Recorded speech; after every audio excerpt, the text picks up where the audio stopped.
The morning light fell like liquid gold through the tall windows of the church as soft music floated in the air, and guests turned to watch Isabella walk down the aisle. Her heart raced with the rhythm of the violin. Her hands trembled against the bouquet of white roses. Every step forward felt like a promise that after years of loneliness, she had finally found her forever. Daniel waited at the altar, his dark hair perfectly combed, his smile confident. But when their eyes met, something flickered behind it. A shadow she tried to ignore. Perhaps it was nerves. Perhaps it was nothing. When the vows ended and the priest said the final words, the crowd erupted in applause. The scent of roses and champagne filled the air. Isabella laughed through tears when Daniel kissed her. It was quick, almost mechanical, but the guests cheered and she convinced herself it was joy overwhelming him. Their reception unfolded in a garden filled with lanterns glowing like captured stars. She danced with her father beneath the canopy of lights, while Daniel spoke with a group of men in suits, their faces serious, their eyes darting around like predators in the dark. She caught fragments of their conversation: debts, partners, shipments. But before she could ask what it meant, Daniel turned to her with that same rehearsed smile. "Everything's perfect, my love," he said. And then he was gone off to take a call. "He claimed important business," he whispered. She waited as minutes stretched into an hour. The music continued, laughter echoing through the night. But her heart began to ache. Guests started whispering. "Where's the groom? Has anyone seen him?" Her bridesmaids searched the venue. Her father went to the parking lot, but Daniel was nowhere. The world that had felt warm and golden only moments ago turned cold. She stood by the fountain, her wedding dress brushing against wet stone. When the black car appeared, it slid silently through the gate, stopping just in front of her. The driver stepped out, tall, expressionless, dressed in black. "Miss Hart," he said, his voice low. "Mr. Royce asked me to escort you." Isabella blinked, confused. "Escort me? Where?" He hesitated. "Ma'am, he told me to say you'd understand once you arrived," before she could question him further. Another man stepped out from the back seat, older, sharp eyes that missed nothing. He handed her a folded piece of paper. She unfolded it and read the single line written in Daniel's handwriting. "I'm sorry. This is the only way." Her stomach turned. The man studied her quietly. "You are the collateral, Miss Hart," he said. "Your husband owed a great deal of money. He sold something priceless to cover his debt." His gaze lingered on her ring and then on her face. "That something is you." She froze, unable to breathe. Laughter from the reception drifted faintly through the air like a cruel echo of what she'd lost. Her father's voice called her name somewhere behind her, but hands gripped her arms firmly, and the next moment she was inside the car, her veil catching on the door, her dress trailing through the dirt like a fallen flag. The city blurred past the window lights, smearing into streaks of gold and white. She pressed her trembling hands to the glass, desperate for air, disbelief mixed with terror. This couldn't be happening. Not tonight. Not ever. The driver said nothing.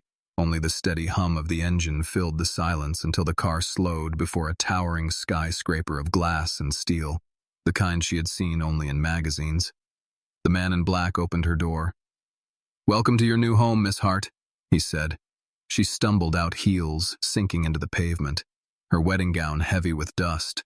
The lobby doors opened automatically, and warm light poured out onto marble floors. The elevator ride was endless. Her reflection stared back from mirrored walls. Pale frightened, her lipstick smudged, her heart broken. When the elevator doors slid open, a long hallway led to a single set of dark wooden doors. The driver knocked once, stepped back, and left her standing.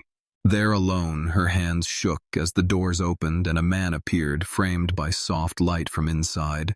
Tall, broad-shouldered, dressed in black, his gray eyes unreadable. Isabella's breath caught. She recognized his face instantly from the news, from whispers in the business world. Nathaniel Cross, the millionaire whose fortune was shadowed by mystery and tragedy. He looked at her wedding dress, at the fear in her eyes, then at the note still clutched in her shaking hand. His voice when he spoke was deep, calm, controlled. "Who sent you?" She tried to speak, but the words died on her tongue.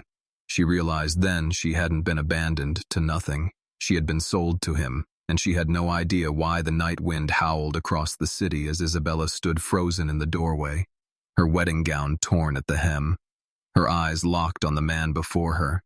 Nathaniel Cross looked nothing like the monster she expected. He was calm, his expression carved from stone, his gray eyes cold, yet strangely curious. Behind him, the penthouse stretched out like another world, marble floors, glass walls overlooking Manhattan, and soft light from the fireplace that flickered against the skyline. She hesitated. Every instinct screamed to run, but her feet refused to move. Nathaniel stepped closer. Slow, deliberate. He studied her face, the dirt on her dress, the fear in her eyes. Finally he spoke, his voice smooth, but edged with control. "Who did this to you?" She tried to explain, but her words tangled. He handed her a glass of water. "Sit down," he ordered. She obeyed. If only because her body felt too heavy to resist, she watched him as he picked up the phone, his tone sharp, clipped when he spoke. "Get me everything on Daniel Royce tonight." When he hung up, he turned back to her. "Daniel Royce," he said slowly. "Your husband?" She nodded, tears spilling. "He's gone. He sold me. I don't even know why or to whom." His jaw tightened like he was fighting the urge to break. "Something." "Then," he said quietly, "he didn't sell you to me, Miss Hart. He sold you to a debt collector who thought I might be interested." The disgust in his voice made her shiver. "I paid to stop them from taking you further," he added. "You're safe here for now. Safe." The word felt foreign. She looked around the penthouse. Everything gleamed, polished surfaces, silent spaces. It didn't feel like safety. It felt like a museum where nothing living belonged. When she asked why he had helped her, he hesitated before answering. "Because once I didn't, and someone paid the price, she didn't understand." But the pain that flickered across his face silenced her questions. Later he showed her to a guest room larger than her old apartment. Soft sheets scented with lavender, a wall of glass revealing the sleeping city far below. "You can rest," he said. "I'll have clothes brought in tomorrow." The door closed behind him, and she stood there feeling small in all that luxury. Too stunned to cry, too awake to sleep. She sat by the window watching the city lights shimmer like broken stars, wondering who this man really was and why he'd saved her hours. Past, a storm rolled in, lightning flashed, and somewhere in the dark she thought she heard footsteps, soft, slow, deliberate. She opened her door. The hallway was empty except for the faint sound of piano music coming from down the hall. She followed it barefoot. Heart pounding, the melody was haunting. Raw, filled with grief. She stopped at the doorway and saw him. Nathaniel sitting at the piano, his head bowed, eyes closed, each note carrying pain she could feel even from across the room. She stepped back quietly. But the floor creaked. He turned instantly. Their eyes met for a long moment, neither spoke. He rose slowly, the music fading into silence. "Couldn't sleep?" he asked. She shook her head. He poured 2 glasses of whiskey and handed one to her. She didn't drink, but she accepted it anyway. His gaze softened slightly. "You shouldn't be afraid of me, Isabella. I'm not your enemy, but you have to understand. People will come looking for you. The men who owned Daniel's debt won't stop easily. So what happens now?" she whispered. "You stay hidden until we know who's behind this," he said simply. "I can protect you, but only if you trust me, and if I don't," she asked, "then you'll have to learn what kind of world he dragged you into." His words hung heavy between them as thunder rolled outside. She looked at him, really looked at him, the man who had bought her freedom only to lock her in another kind of prison, one made of silence, secrets, and shadows. When she returned to her room, the storm raged harder. Lightning slashed across the skyline, illuminating the reflection in the glass behind her. For a split second, she thought she saw another woman standing there watching her. A faint whisper brushed her ear. "Find the truth." She spun around, but the room was empty. Her heart thudded against her ribs. She told herself it was imagination, yet deep down she felt it. Something unseen was moving within those walls, something connected to the sorrow in Nathaniel's eyes and the name that lingered on his piano sheet. Lydia Cross. The morning came gray and heavy with mist, wrapping the city in silence. Isabella woke in the strange bed, unsure for a moment where she was. The faint hum of the city below, the scent of coffee drifting through the air, slowly reminded her it hadn't been a nightmare. She was still in Nathaniel Cross's penthouse, the place she had been brought to on the night her husband vanished and sold her to save himself. She rose from the bed, her wedding dress folded neatly on a chair as if someone had tried to erase the chaos of last night. But the truth clung to her like smoke. She found Nathaniel in the kitchen, standing by the floor-to-ceiling windows, dressed in black, his posture straight, his presence commanding. Without effort, he turned as if he'd felt her before he saw her. "You should eat," he said quietly, his voice calm but distant. She sat at the edge of the counter, the food untouched, her appetite gone. "Where is Daniel?" she asked, finally.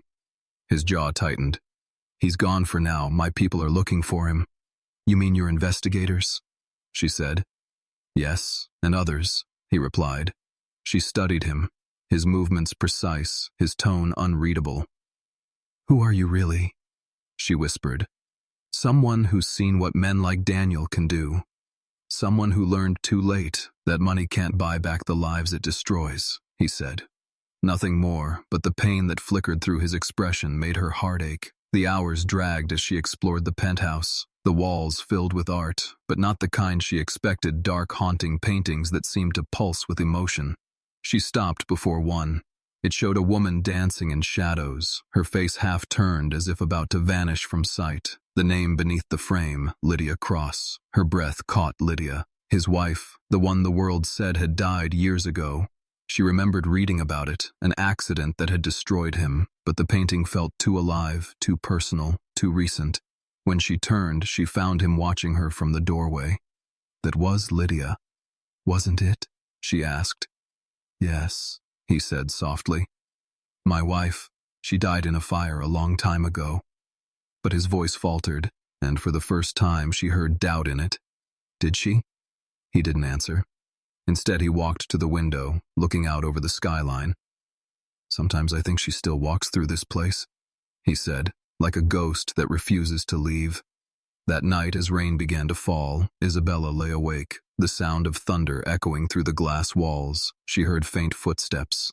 Again, light measured. She followed the sound down the corridor. It led her to a door she hadn't seen before. Slightly ajar inside was a study, dimly lit by a single lamp, papers scattered across the desk. Her name printed on one of the folders. Her pulse quickened. She stepped closer, flipping it open. Photographs, reports, files on Daniel.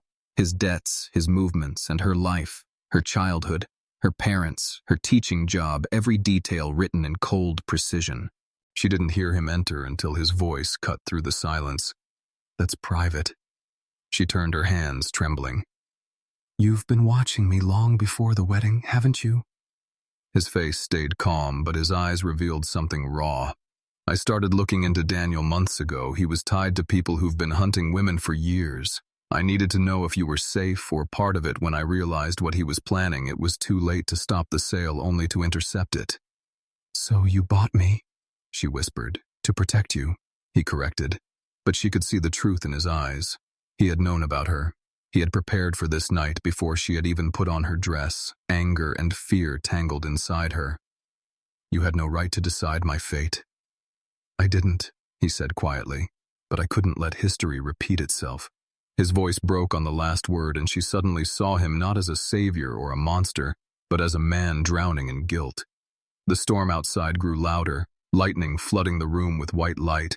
And in that flash she saw something move behind the glass reflection, a woman's silhouette standing just over his shoulder, her hair long, her gaze fixed on them.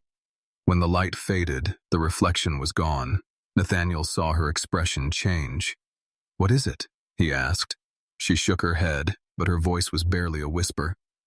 "Someone else is here." His eyes darkened. "Stay in your room," he said, immediately locking the folder in a drawer. She obeyed, but sleep never came. And as she lay awake, staring at the ceiling, she heard it again, the soft sound of piano keys echoing through the halls, and a voice, faint, almost tender, singing a name that wasn't hers. Lydia. The next morning, sunlight cut through the fog like a blade.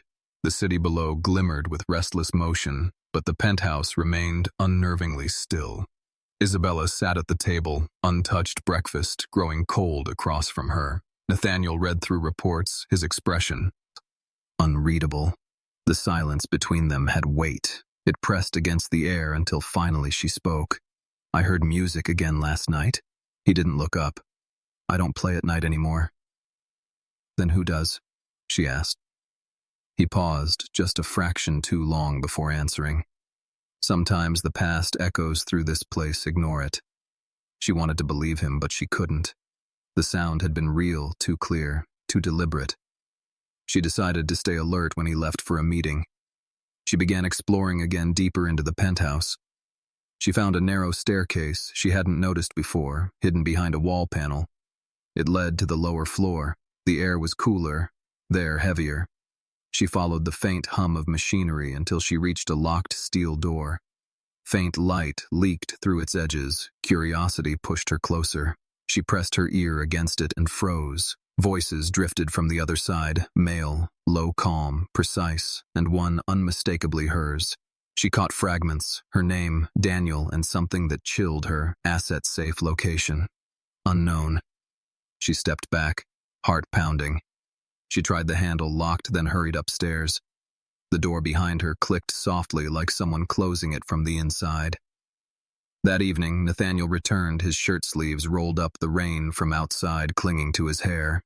She waited until he poured himself a drink before asking, "What's behind the door in the lower level?" His head snapped up too fast, too sharp. "What door?" She held his gaze, the one with the keypad. "You shouldn't have gone down there," he said quietly. There was no anger, only warning. "That area isn't safe for you. It's a security room, servers, archives. It's how I protect the people. My foundation rescues." She frowned. "Foundation? What kind of foundation?" He hesitated, then sighed. "Finally, the truth, slipping out years ago after Lydia vanished. I created a network to find women who'd been trafficked by the same group that took her. We rescue them. Rebuild their lives. The system downstairs stores every case, every name, including yours." Isabella felt dizzy. Every question she'd had twisted into more confusion, so... "I'm another case to you, a project." He stepped closer, his voice low. "You're alive because of that system, and because I couldn't let Daniel destroy another life." Before she could respond, his phone rang. He turned away, listening, his posture stiffening the moment he hung up. His face had changed. "Something's happened," he said quietly. "They found Daniel." She felt her stomach drop where Lower East Side Hotel registered under a false name. The men he owes are closing in on him, but there's something else. He's carrying a flash drive filled with data on his buyers, the same network that destroyed my wife. She swallowed hard. "What will you do?" "I'll go get it," he said. Without hesitation, she grabbed his arm. "No, you can't. If they find out who you are, you'll be next." His eyes softened slightly. For the first time, she saw fear, not for himself, but for her. "You think I'm the one in danger," he said. "I've lived in danger for years." He brushed past her, heading for the elevator, and for a heartbeat, she thought he was gone forever. Impulse took over. She followed him down into the underground garage. Rain thundered against the glass walls as he slid into his car. She climbed in before he could stop her. "I'm not staying behind," she said. He gave her one long look, then started the engine. The drive through the storm felt endless. Lightning split the sky above the city when they reached the hotel. Nathaniel parked several blocks away, pulling a gun from the glove compartment. She stared at it, stunned. He caught her look. "Relax. It's not for you," he said, the faintest trace of a smirk crossing his face before vanishing. They moved quietly through the rain until they reached the back entrance. Security cameras blinked red light across the alley. Inside the hotel was nearly empty. Hallways. Dark carpets, damp from leaks. They found Daniel's room door slightly open. Isabella's breath caught at the sight inside. Papers scattered, a shattered glass on the floor. Daniel slumped against the wall, a crimson stain spreading across his shirt. He looked up at her, eyes wild. "Isa," he rasped. "You have to run. They're coming for him." "Not me." Nathaniel knelt, checking his pulse, barely alive. "Who did this?" Daniel coughed, something metallic glinting in his hand. "The flash drive. Take it." He gasped before his body went still. The lights flickered, footsteps echoed from the corridor. Nathaniel grabbed her hand, pulling her toward the fire exit. "Run," he ordered. She didn't hesitate. Outside, the rain fell harder, soaking them as they reached the car. She turned to look back through the storm. Shadowy figures were already entering the building. She shivered, not just from cold, but from the realization that this wasn't over. Daniel's death had opened something darker, something bigger. Nathaniel started the car, his voice low, almost to himself. "They killed my wife for this same data, and now they'll come for us next." As the city blurred past in streaks of rain, Isabella gripped the flash drive against her chest and whispered, "Then we find out what's on it and end this for good." Neither noticed the unmarked black SUV that had begun following them through the storm. The storm had not stopped. All night, thunder rolled like warning drums over the city, and lightning flashed through the glass walls of the penthouse as if trying to burn the truth into the sky. Isabella stood at the window, holding the flash drive that Daniel had died, protecting her reflection, looked pale, unfamiliar. Behind her, Nathaniel paced, his jaw tight, his shirt still damp from the rain. He had not spoken since they returned from the hotel. "Not until now. The drive holds every transaction, every name, every buyer," he said finally. "It's the proof I've been searching for, the men who destroyed my wife, the same ones Daniel served." He looked at her, his voice low. "But you saw what it cost him. You understand what happened." "And if they realize we have this, they'll come for both of us." She didn't flinch. "I don't care. I'm tired of running. If this can end them, then we use it." He stared at her for a long time, then nodded. "There's someone I trust," he said. "An analyst in our network. She can decrypt it, but she's in the Hamptons. We'll go there first, Light." He turned away, but Isabella reached out, catching his arm. "Why did Daniel say they were coming for you?" "Not for him." "What aren't you telling me?" He hesitated, and for the first time she saw fear in his eyes, because he finally found out who I really am. The night stretched on with no rest, while Nathaniel made calls securing transport. Isabella wandered through the quiet corridors, her steps echoing like whispers. She passed the piano, its keys glimmering in the dim light. One note was pressed down slightly off-key, as if touched by an invisible hand. A chill ran through her. She backed away, then froze. A figure moved in the reflection of the glass wall behind her, a woman's outline, long hair drifting like smoke before vanishing into the dark. The next morning, the sky was pale and heavy with fog. They drove in silence toward the coast, the world blurred into gray. Nathaniel's phone buzzed constantly, but he ignored every call when she asked who kept trying to reach him. He said nothing. By the time they reached his seaside estate, the air smelled of salt and danger. The woman waiting for them was tall, sharp-eyed. She greeted Nathaniel with wary respect and studied Isabella as though measuring whether she could be trusted. Her name was Elena, and she led them to a room filled with screens and servers, the kind that hummed with secrets as Elena began decrypting the files. Nathaniel stood behind her, arms crossed every few minutes. She glanced at him, nervous. Finally, the first folder opened. The screen filled with images and numbers, lists of women, names, ages, countries, prices. Isabella turned away, her stomach twisting in horror. One of the names caught her eye. Lydia, Cross, status, missing. She looked up at Nathaniel. His face had gone wit. It's her," he whispered. "It's my wife." Before she could speak, Elena frowned. "Something else here?" She clicked another file, and the screen changed to surveillance footage, grainy but clear. A warehouse in Berlin, a man's voice ordering transactions, and then a brief flash of a familiar figure. Daniel alive, walking into the room hours before his supposed death. The sound of her heartbeat drowned everything else. "That's impossible," she whispered. "I saw him die." Nathaniel stared at the screen, cold fury spreading across his features. "Then you saw what he wanted you to see," Elena gasped, another alert flashing across the monitors. "They've traced us," she said, panicked. "The system's compromised. Someone hacked the signal." Nathaniel's reaction was immediate. "Shut it down now." He grabbed Isabella's hand, pulling her toward the hallway as alarms began to wail. The screens behind them turned red. Access breach! Access breach! They burst through the doors into the coastal wind. The sea roared below cliffs, sharp as broken glass. A black SUV tore up the road, headlights slicing through the mist. Armed men stepping out without a word. Nathaniel shoved Isabella behind him. "Stay down," he warned, drawing a concealed weapon. She cried out as bullets shattered stone around them. He fired once, twice. Precision each shot buying seconds of escape, he pushed her toward a narrow trail that wound down toward the beach. "Go!" he shouted. "I'll hold them off," but she refused to leave him together. They sprinted through the fog, the surf crashing against the rocks until a shadow stepped from the mist, blocking their path. The voice that followed froze her blood. "Well, well, if it isn't the runaway bride." Daniel smiled, untouched by death, his eyes gleaming with greed behind him. More men appeared, guns raised. "Hello, darling," he said softly.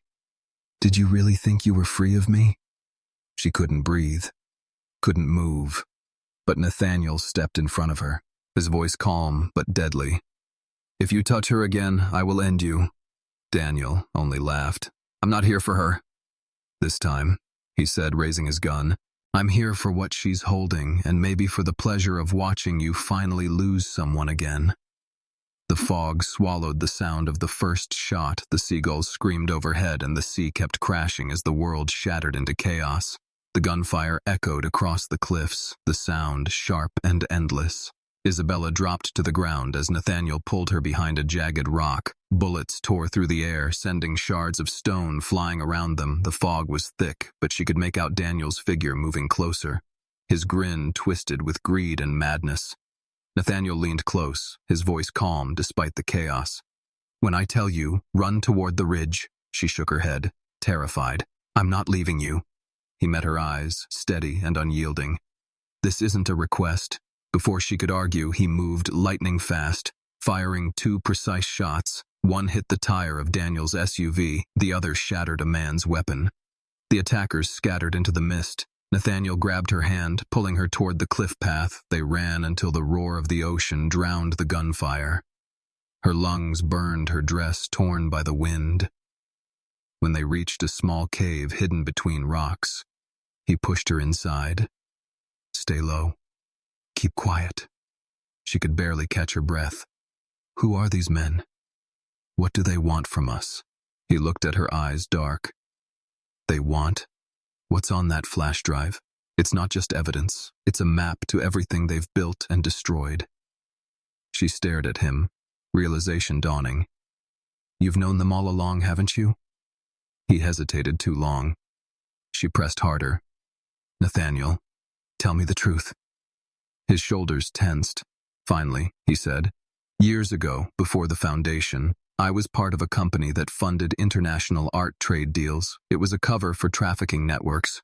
I didn't know at first. When I found out, I tried to expose them, but they framed me. Lydia disappeared because of that. That's why I've been fighting from the shadow." Isabella's mind spun. "So the empire you built, it came from them. I inherited it," he said quietly.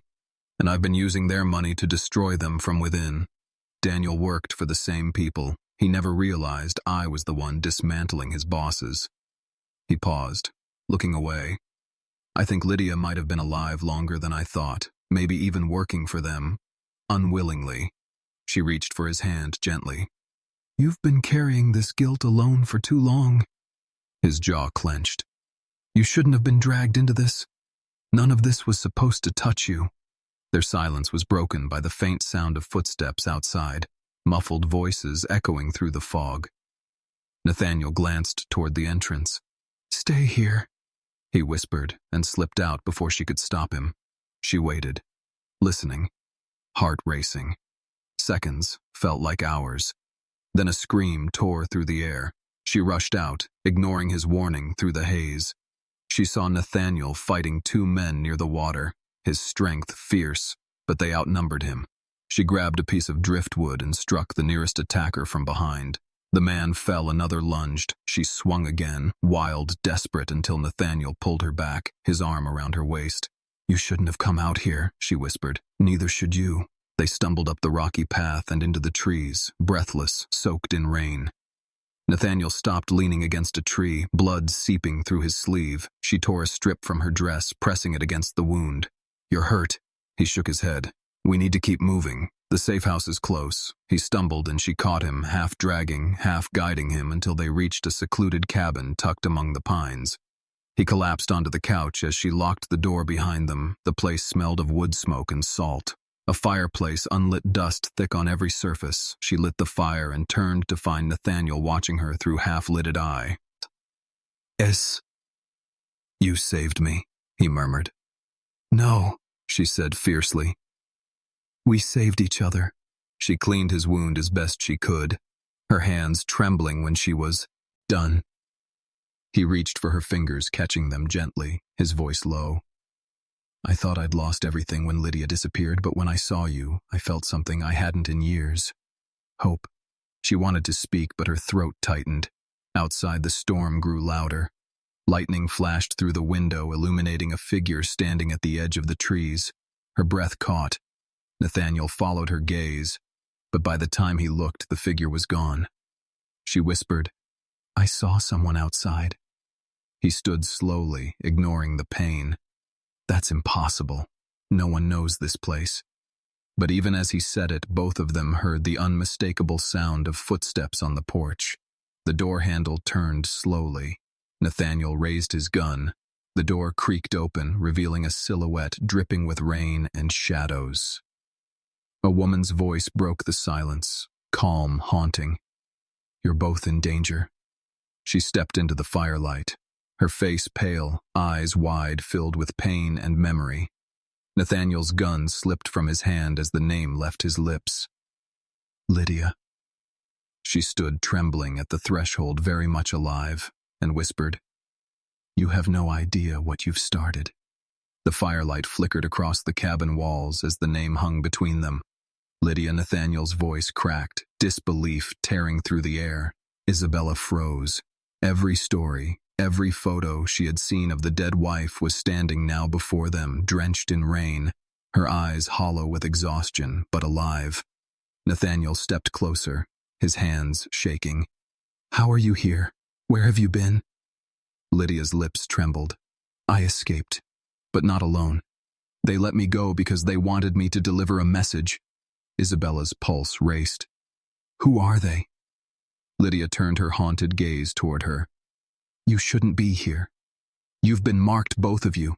The people who once owned me now own half the city." She lifted her sleeve, revealing a faint, scarred tattoo, a series of numbers. "They branded us," she whispered, her voice breaking. "When I tried to run, they found others, made me watch what they did until I agreed to help them find you." Nathaniel's jaw tightened, his voice trembling. "They used you as bait." She nodded, tears streaking her face. "I'm sorry. I had no choice." He took a step back, torn between rage and heartbreak. "You were dead. I buried you. They showed me your ring at the fire scene. They lied," she said. "They needed me alive. I was valuable. I knew too much." She looked down at her trembling hands. "I learned the truth about the flash drive. It isn't just evidence, it's access, the network's full command system. Whoever controls it can destroy them or control them forever." Isabella felt the floor tilt beneath her. Then why did Daniel have it? Lydia's gaze darkened because Daniel wasn't working for them. He was working against them. He was paid by another group, a rival syndicate. They're the ones who killed him. Nathaniel's eyes widened. The rival group. They've been tracking my foundation's movements for years. Then it's a war, Isabella whispered, and we're in the middle of it. Suddenly the windows rattled. A flash of headlights cut through the forest outside. Nathaniel grabbed his weapon. "Get down," he hissed. Shadows moved through the trees, voices shouting orders, the glass shattered gunfire ripping through the silence. Isabella ducked behind the couch. Lydia crawled across the floor, pulling a small device from her jacket. "I stole this before I escaped," she said. "It's a tracker. If they find me, it activates a signal that leads them here." She pressed a sequence of buttons, but nothing happened. She stared at the dead screen. "They've jammed it." Nathaniel fired toward the door, taking down one of the men who burst through. Isabella grabbed a metal poker from the fireplace, swinging as another attacker lunged at her. The impact sent sparks flying across the wooden floor. Lydia crawled toward a hidden trapdoor near the kitchen, shouting, "This way, Shia!" and get it open, revealing a tunnel beneath the cabin. "Go now," Nathaniel ordered. Isabella climbed down first, then Lydia, and finally him. Ceiling. The hatch above them, gunfire fading as they descended into the dark. The tunnel was narrow, the air damp, lit only by a faint emergency light at the far end. "Where does this lead?" Isabella whispered to the shoreline. Lydia said, "We can reach one of the safe boats there." As they walked, Lydia stumbled. Nathaniel caught her, his voice soft but strained. "Why didn't you call me? Why didn't you tell me you were alive?" She looked at him with tears that glimmered like glass. "I did," she whispered. "I sent letters every month to your office, but they never reached you." He froze, his mind flashing back to the security chief who handled all his mail. Now he realized those letters had been intercepted. They reached the end of the tunnel, pushing open a rusted gate. The sea stretched before them, black and violent under the storm. A small boat bobbed in the waves, but before they could reach it, headlights flared from the cliff above, men shouting down at them. "They've found us!" Nathaniel pulled Isabella forward, shouting to Lydia, "Run!" The waves crashed around them as they pushed through the surf, bullets slicing the water. Lydia turned suddenly, throwing the small tracker device into the boat. "Take it!" she screamed. "It will guide you to the man who created the network. He's the only one who can end it." A single shot rang out. Lydia's body jerked. She fell into the waves. Nathaniel roared, diving after her. But she was gone, swept into the dark water. Isabella dragged him into the boat, starting the engine as gunfire continued behind them. The boat surged forward into the storm wind, tearing through her hair. She gripped the wheel, shouting over the chaos. "We can't go back. We have to finish what she started." Nathaniel slumped against the side, his face pale, grief raw in his eyes. Then, through the pounding rain, she saw it ahead of them, an island rising from the mist, lights flickering on its cliffs. "What is that?" she asked, breathless. Looked up, recognition flashing through his expression. "The headquarters," he said, "the place where it all began, the island of Verity." And as the storm swallowed them, the world behind burned, while ahead waited the truth that could either free them or destroy them both. The sea raged like a wounded beast, waves crashing against the small boat as Isabella fought. The wheel lightning streaked across the sky, lighting Nathaniel's face pale and hollow. He sat slumped beside her, his shirt soaked with salt and blood, Lydia's name still caught in his throat. The tracker device blinked weakly in Isabella's hand, its small red light pulsing like a dying heartbeat. She shouted over the roar of the wind, "Hold on, we're almost there." He raised his head, the storm reflecting in his eyes. "That island," he said, "that's where they built the system, the core of everything." As they neared the shore, the silhouette of the island emerged, a fortress of glass and steel carved into the cliffs. Faint lights glowed within, like the eyes of something alive. Isabella helped him out of the boat, and they stumbled up the rocky slope, rain drenching their clothes, each step heavy with exhaustion. At the top stood a gate flanked by cameras and motion sensors, but the power was weak, flickering. Nathaniel reached into his jacket, pulling out a small keycard. "It still works," he whispered, voice rough. She stared at him, disbelief cutting through her exhaustion. "You've been here before?" He nodded. "This used to be one of my father's private research facilities before it became their control hub." The gate clicked open, and they entered the courtyard. Silent except for the hum of electricity. They moved through glass corridors filled with reflections of themselves, like ghosts, chasing ghosts. Isabella stopped before a large metal door, the word archives etched into the steel. She felt a strange pull toward it, but Nathaniel shook his head. "Not yet, we need."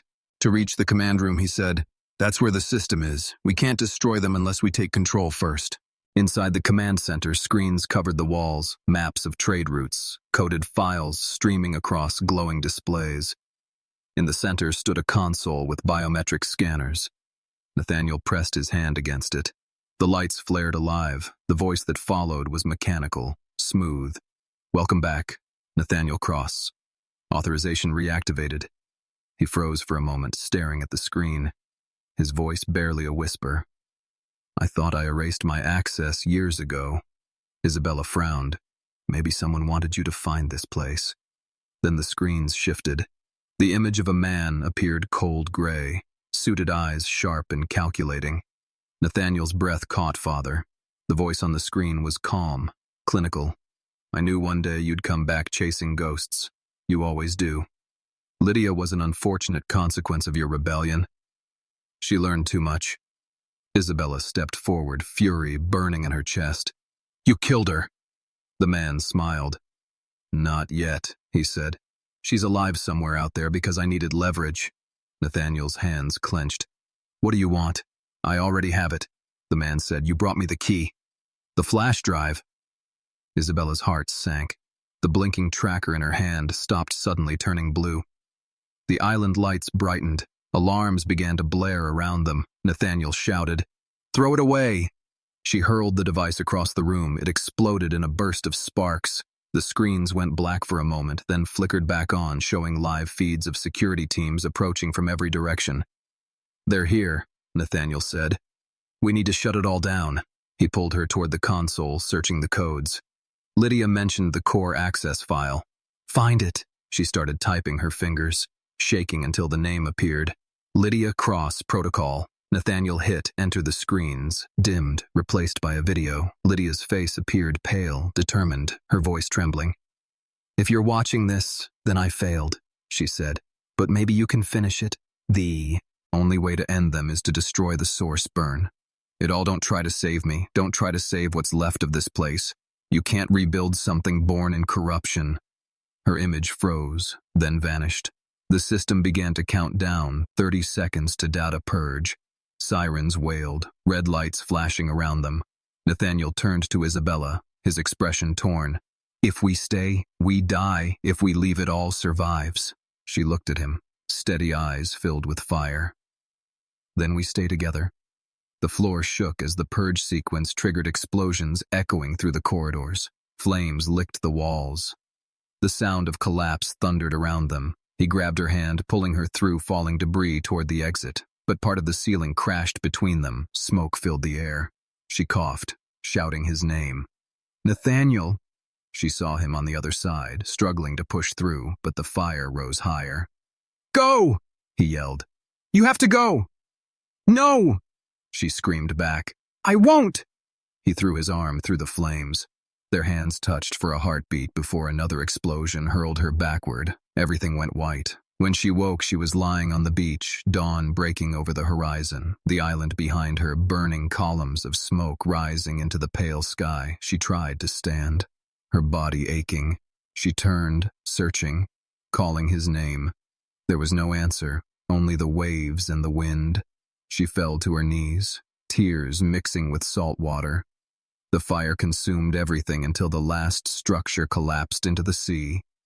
She thought it was over until she looked down and saw the small silver ring in the sand, Lydia's ring, and next to it a blood-stained key card engraved with the initials NC.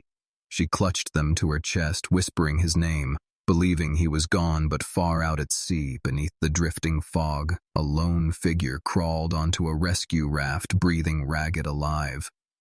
The days after the explosion blurred into fragments of pain and silence. Isabella woke in a coastal hospital, her body covered in bruises, her memories flickering like broken glass, the nurses told her. She was found unconscious on the beach alone. No one else survived. She refused to believe it every morning. She stood by the window, staring at the horizon, waiting for a boat that never came.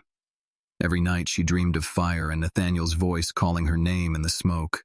Weeks passed. She was moved to a safe house under the Foundation's care, the organization Nathaniel built before it fell apart. She spent her days sorting through the ashes of his world until one morning a courier arrived carrying a sealed envelope. No return name, no sender, just a symbol embossed on the front, the same one she had seen on the tracker. The mark of the network inside was a single photograph, grainy but unmistakable. Nathaniel alive, standing on a dock in some foreign harbor, his face half hidden beneath a hood, and a message written in bold letters. Find the truth before they find you. Her pulse quickened. The room seemed to tilt. She packed within the hour, using the last funds left in Nathaniel's old account. Her journey began across oceans, following coded traces through Europe. Every city, another shadow. Every clue, another danger. She met informants in dim cafes, hackers in abandoned train stations, all of them whispering the same name: Veritas, the surviving branch of the organization that rebuilt itself after the island's destruction. They were hunting something or someone, and she was somehow the key. In Prague, she found Elena, the analyst who had once decrypted the drive, now hiding under a false identity. Elena looked thinner, eyes haunted. "You shouldn't have come here," she said. "They've put a price on your head. Everyone thinks you died on that island." Isabella leaned forward. "Then why am I still being followed?" Elena hesitated before handing her a small device. "A voice recorder," she said. "I kept this from the Foundation. It was recovered from the wreckage. Listen carefully." The recording crackled with static. "Then Nathaniel's voice came through, strained but alive. "If this reaches you, Isabella, then I didn't die, but they took me. I'm being held somewhere in the Mediterranean. I can't fight them alone." Lydia was right. There's one last file hidden within the ring. It's the key to destroying the system. She knows where to find me. Trust no one. His voice broke off, replaced by the sound of footsteps and a gunshot. Then silence. Isabella's heart pounded. The ring, she still carried it every day on a chain around her neck. She twisted it in her fingers, noticing for the first time a small seam along the inner edge. She pried it open, revealing a microchip glinting in the dim light. Elena's eyes widened. This is it. The core access key before they could speak again. The windows shattered, bullets tearing through the room. Elena screamed, "Go!" Isabella grabbed the chip, diving through the back exit, running into the rain as men in black coats stormed the building. She ran through narrow streets until her lungs burned, ducking into an alley. A car screeched to a halt before her. A familiar voice shouted, "Get in!" She froze, recognizing it. Nathaniel, bruised, older, but alive. He grabbed her hand, pulling her into the car. "No time to explain. They followed you across continents. They want the chip. You have it, don't you?" She nodded. Breathless, he drove through the night, headlights slicing through the dark. "How did you survive?" she whispered. "I didn't," he said quietly. "At least not the man I used to be." They reached a secluded villa hidden between cliffs. He led her inside to a room filled with screens and maps, red pins marking locations across the world. "The network is bigger than we thought," he said. "What happened on the island didn't end. It only fractured it. I've been rebuilding from inside, pretending to work for them until I could find the last link and destroy it." She handed him the chip. His hands trembled when he took it. "Lydia gave us ever." "I think," he said, "now we end it." But before he could insert the chip into the console, an alarm blared, red lights flashing around them. He froze. "They found us," he whispered. The screens filled with the image of his father's face again. Older, colder. This time accompanied by a dozen voices chanting his name. "Welcome home, son," the voice said. "Did you really think you could erase your blood?" The doors burst open. Armed men flooding the villa.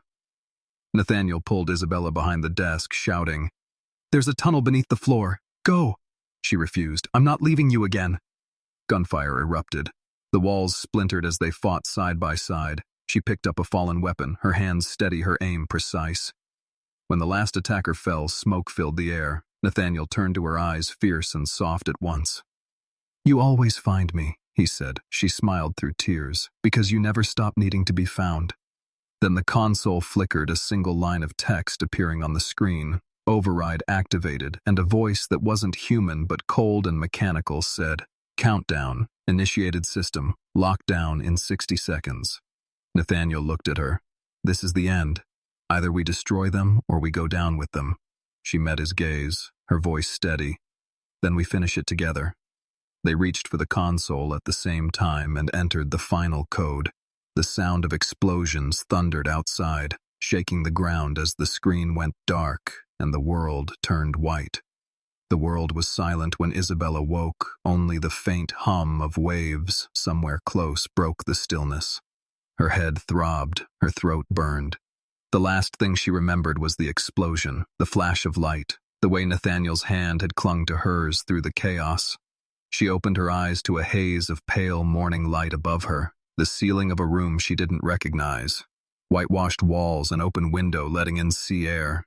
She sat up, every muscle screaming in protest. The bed beside her was empty. She pushed to her feet and crossed to the window outside, stretched a shoreline she had never seen before. Turquoise water, dark cliffs, and a small village nestled below. This wasn't the Mediterranean. This was somewhere new, somewhere untouched. She heard footsteps, turned sharply, and froze.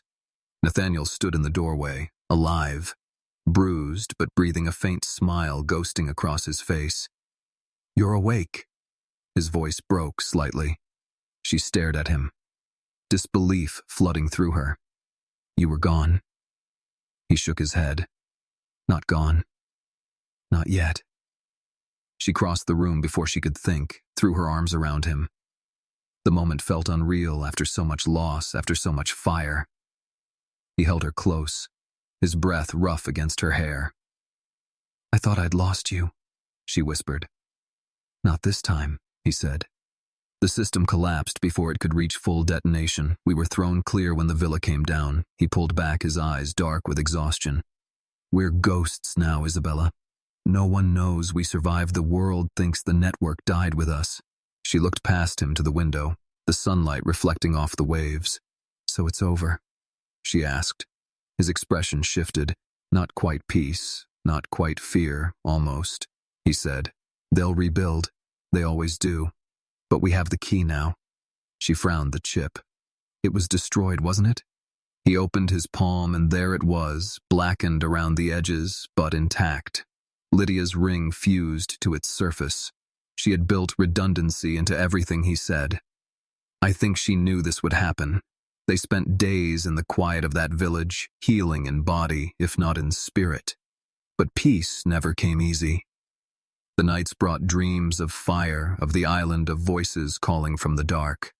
Nathaniel spent hours repairing a salvaged laptop, working in silence while Isabella walked the beach, trying to remember what normal felt like. One evening, as the sun dipped low, she returned to find him standing at the edge of the water, staring at the horizon. "Shh," he asked. "What are you looking for?" And he said the last signal. He showed her the laptop screen, faint coordinates pulsing, one final transmission buried deep in the data from the chip. The signal came from the middle of the Atlantic, no land for hundreds of miles. "It's not possible," she said. His eyes narrowed. "But it's there. Something survived." They chartered a fishing boat from the locals, sailing out into waters that grew darker by the hour. By the third day, the sea turned to glass, the air heavy with stillness. Then at dawn, the sonar picked up something enormous beneath them. Nathaniel leaned over the console, heart racing. "It's a structure," she whispered. "Not wreckage. It's alive." Metal walls rose slowly from the water like some ancient beast returning to the surface. A platform emerged, lights flickering along its edges, a hidden facility built below the ocean. They climbed aboard, the wind whipping around them.